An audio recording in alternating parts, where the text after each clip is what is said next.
Okay, now I'm going to go over, this is just to illustrate some of the principles of learning here. Okay, so the toy that he has, if you can see it, she'll bring it up this way. You coming over? Okay, so this toy, can you go get it? Okay, this toy here is his favourite one.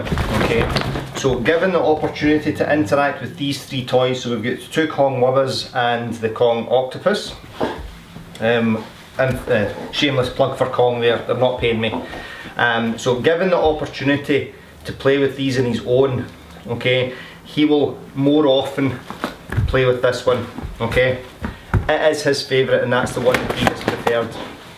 Over the last couple of days, what I've done is I've started to increase the value of this toy, which I've done by playing with him in the presence of this one. Okay, so this one interacting with the purple Kong is now more reinforcing because he's interacting it with me and I'm playing tug with him than playing with this one on his own. Okay, so I have increased the value of the purple Kong as a reinforcer.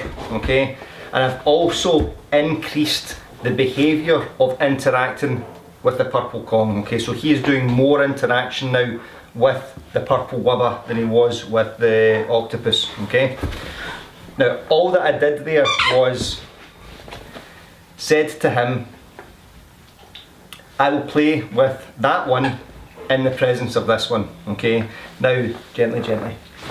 Okay, now up until then, he would, if I had to play equally with this one and equally with that one playing tug, and I picked one of them up, he would always go for this one because his natural preference for whatever reason is this one. Okay, so that's all he gets just now from that. Now how this translates to other behaviours. I'll post a video, or will have posted, okay, a video which I'll link to this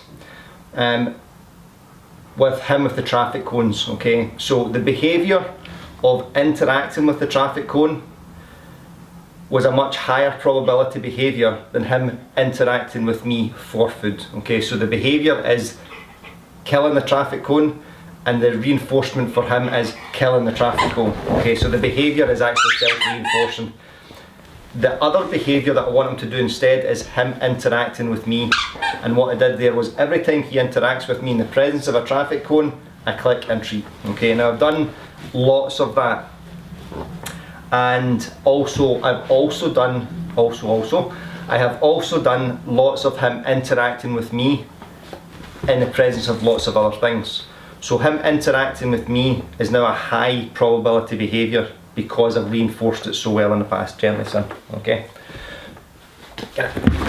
Okay. So what I've now got is a dog who, given the presence of a traffic cone and me, the balance of that has now shifted towards me because I keep reinforcing him paying attention to me, especially in the presence of the traffic cones. Okay, so I did this a couple of times this week.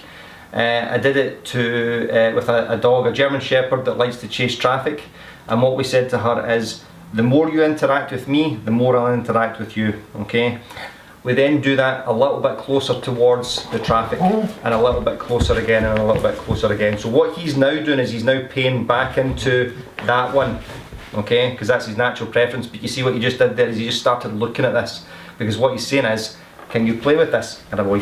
Okay, so I'm just experimenting with this just now. Okay, okay, so this is a much more reinforcing activity for him, attaboy, than playing with this one on his own.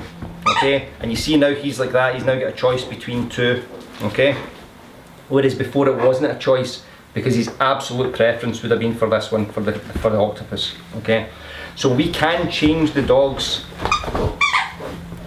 we can change the value of the reinforcement, okay, or the value of the reinforcer by doing more with it, and we can also change the probability of the behaviour by reinforcing one behaviour in the same conditions where another behaviour would happen, and it's called the matching law. Okay, and the matching law is basically, if I reinforce one behaviour 90% of the time and another behaviour 10% of the time, the behaviour that has been reinforced 90% of the time is likely to occur 90% of the time, okay?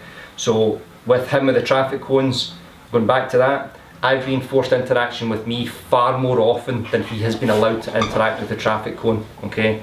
And that's now diminishing and this one's now increasing, okay? So that's just being canny about that, okay? And being able to apply it under various situations, and you can do it with most problem behaviours, okay, if you train an incompatible behaviour and train it well, okay. So any thoughts or comments on that, stick them in the field below, guys, and thanks for watching.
Out.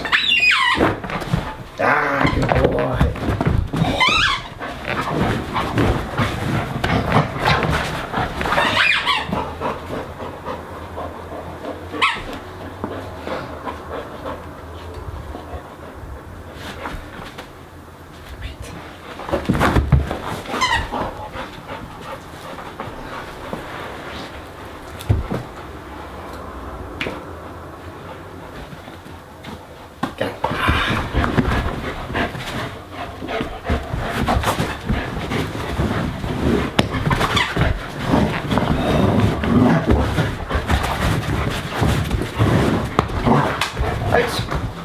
Good boy.